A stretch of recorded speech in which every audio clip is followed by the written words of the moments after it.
आज का पहला पाठ नबी इसायास का ग्रंथ अध्याय 35 पद संख्याएं 4 से 7। बहरों के कान सुनने लगेंगे और गूंगों की जीभ बोलने लगेंगी। घबराए हुए लोगों से कह दो, ढाढ़स रखो, डरो मत। देखो, तुम्हारा ईश्वर आ रहा है। वह बदला चुकाने आता है। वह प्रतिशोध लेने आता है।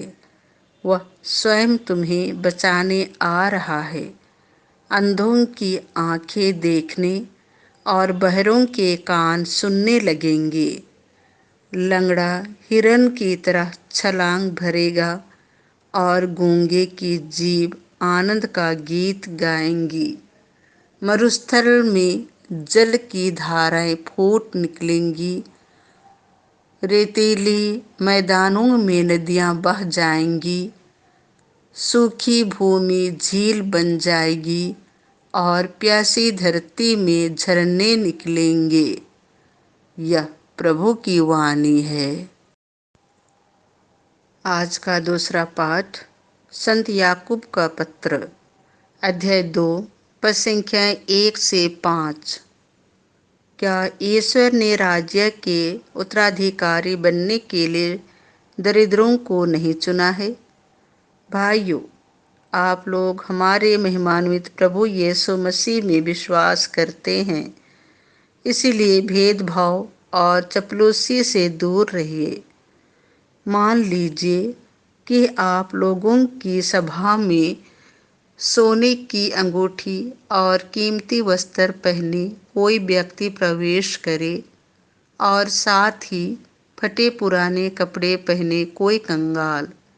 यदि आप कीमती वस्त्र पहनने वाले का विशेष ध्यान रखकर उससे कहें, आप यहाँ इस आसन पर विराजिए, और कंगाल से कहें, तुम वहाँ खड़े रहो, अथवा मेरे पाँवदान के पास बैठ जाओ, तो क्या आपने अपने मन में भेदभाव नहीं आने दिया और गलत विचार के अनुसार निर्णय किया है? प्यारे भाइयों, सुन लीजिए, क्या ईश्वर ने उन लोगों को नहीं चुना जो संसार की दृष्टि में दरिद्र हैं, ताकि वे विश्वास के धनी हो जाएं और उस राज्य के उत्तराधिकारी बने जिसे उसने अपने भक्तों को प्रदान करने की प्रतिज्ञा की है। यह प्रभु की वाणी है। संत मार्कुस के अनुसार पवित्र सुसमाचार अध्याय 7 पद संख्या 31 से 37। वह बहरों को कान और गूंगों को वाणी देते हैं। यीशु तेरुस प्रांत से चले गए। वह सिदोन होकर और देकापोलिस का प्रांत पार कर गलीलिया के समुद्र के पास पहुँचे। लोग एक बहरे गूंगे को उनके पास ले आए और उन्होंने यह प्रार्थना की कि आप उस पर हाथ रख दीजिए।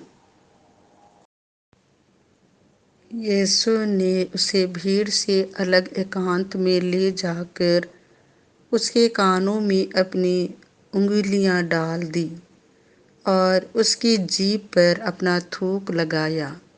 फिर आकाश की ओर आंखें उठाकर उन्होंने आह भरी और उससे कहा, एफेता, अर्थात खुल जा। उसी क्षण उसके कान खुल गए और उसकी जीभ का बंधन छूट गया, जिसे वह अच्छी तरह बोलने लगा।